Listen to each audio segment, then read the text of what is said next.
Acharya ji, namaskar. Acharya ji, I wanted to I want to get rid of some compulsive habits and compulsive thoughts, and also like there are some aspects of my personality that I don't like. So I want to kind of take my personality apart piece by piece. So and also I want to also know if it's like how is it possible to develop unwavering attention. So these are the questions I have, like how to develop unwavering attention, and also I want to take my personality apart piece by piece because I am not happy with who I am. It's such an easy demand. It's a small question.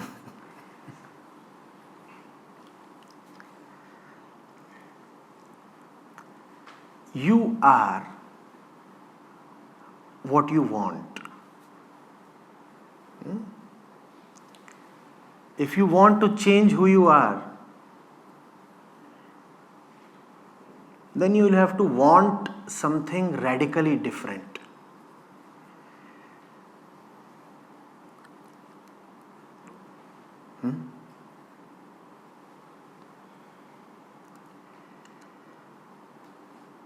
Your destination, your desire, decides your constitution. You become what you intend to achieve and be.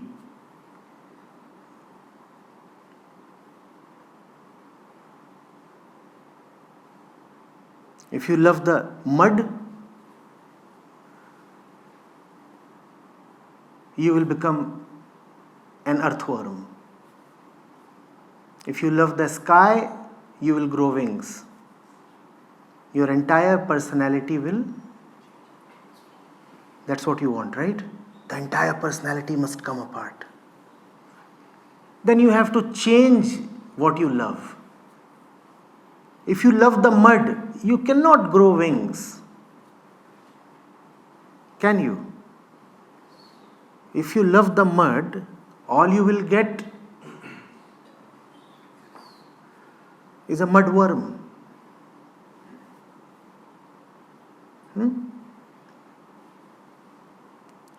Do you have love for the sky? The personality will change, the wings will appear.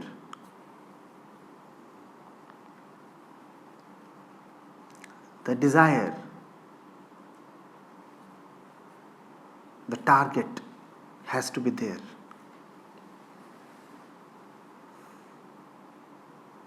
You have to submit yourself to something tremendous.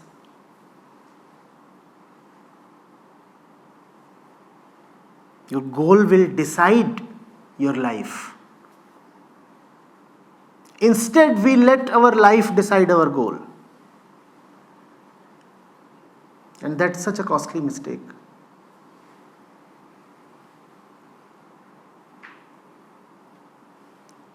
If you want to let things continue as they are, then let your life decide your goal. Things will remain exactly as they are. The status quo will prevail. This is how I am living, and hence this is where I want to go. That's how most people live. Don't they? Their goals are a product of their ways of living. Therefore, their goals do not bring about any change, any fundamental change in the way they live. If you really want to fundamentally change the way you are, then you will have to have a goal that is tremendously brilliant, supremely attractive, and surrender to it.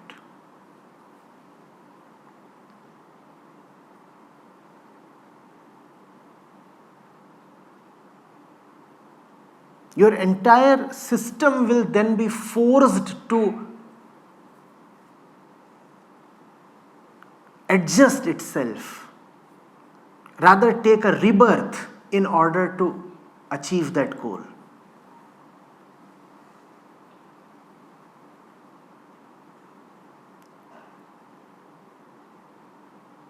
The goal must not be what your system is already programmed to achieve.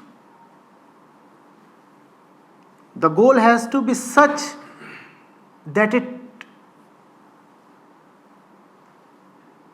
causes a breakdown in your system. It tells your system that it is beyond the capacity of the system. Therefore, the system will have to reconfigure itself. And that reconfiguration is what you want, right? A total change in personality. That can only be brought about by tremendous pressure. Unless that pressure is there, things will just stay the way they are. But why will one tolerate so much pressure? Pressure is never welcome to the system, right? Who loves pressure? Nobody. Therefore, there has to be an overpowering love. Only when there is such great love that one wants to take that kind of pressure. One says, for the sake of the beloved, I am prepared to die. I am prepared to take that pressure. I'll be shattered. And I don't know whether I'll come up again.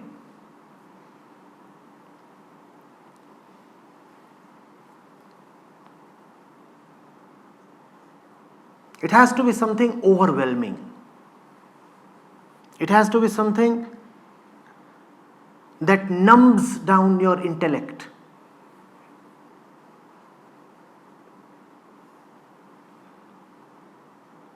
It has to be something that challenges your reasoning.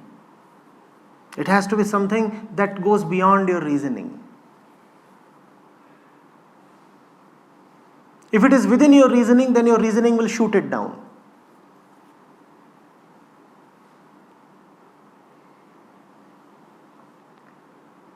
Otherwise, personality is a tough nut to crack.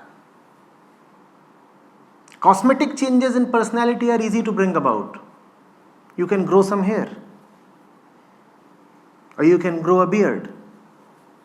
You can start wearing Western outfits, or you can lose some weight or gain some weight, or you can get a good tan or something. You can get yourself tattooed. You can learn a new language. You can develop new skills and hobbies. Such superficial changes in personality are easy to bring about. But if you want a total reconstitution of the self, then that requires a change in the center itself. And the center is that which you live for. You have to start living for something very, very different. The purpose of life has to change. When the purpose of life changes, then the personality of the living one follows.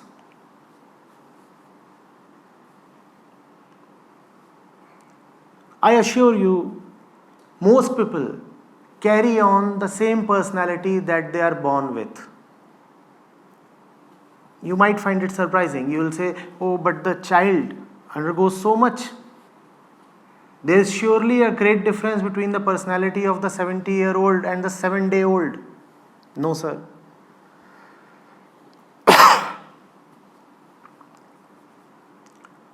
The personality of the 70-year-old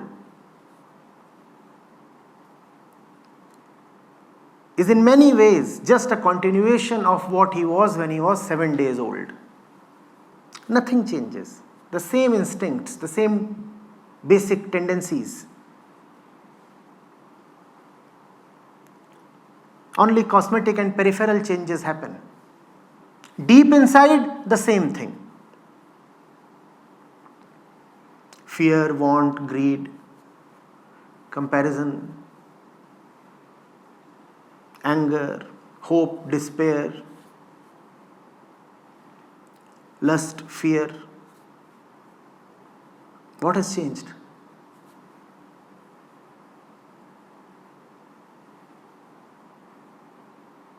And that's terrible, because man keeps wanting change all his life. What is each fellow working for? Change. We all want some betterment. We all want things to change, right? And here we are saying that the 7-day-old is the same as 70-year-old. Then what have we worked for all our life? What was all the striving, the effort for? It has all gone down the drain.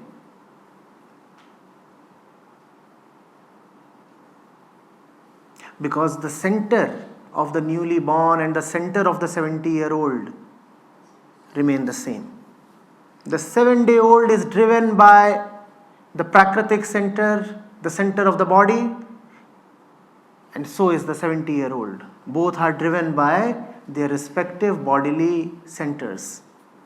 So the personalities too remain the same. Yes, the height changes, the weight changes, but do you call that a change? That's no change. The eyes remain the same. If you look at photographs of a fellow over the various points in his life cycle, the face keeps on changing. The eyes don't change, do they? Because the eyes reflect the mind a lot. The mind doesn't change. Fundamentally, it doesn't change.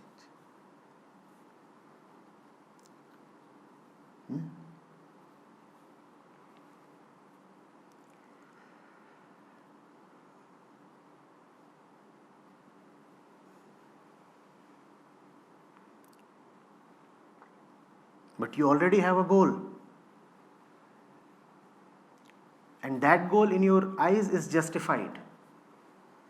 To want something different, to take something totally different as your goal, you will have to go against yourself. You will have to bear that suffering. A while back we talked of pressure. You will have to take that pressure. And that pressure is difficult to take.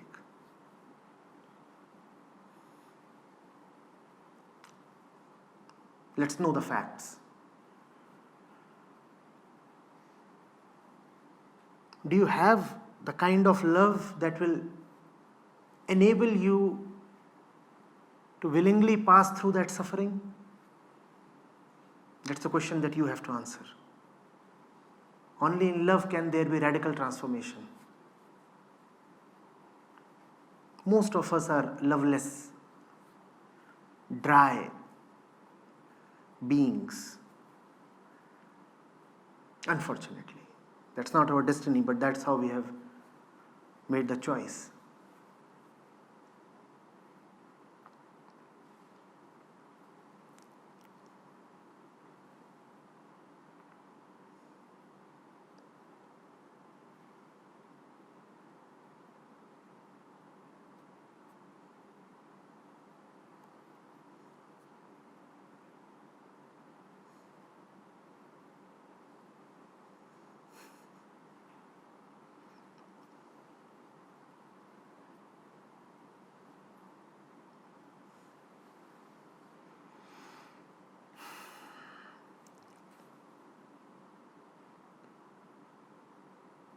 They say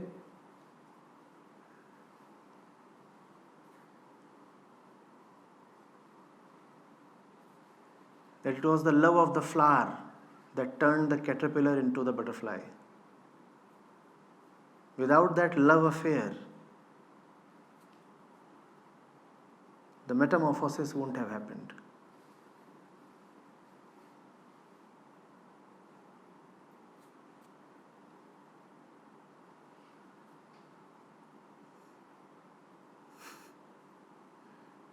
Go find a flower.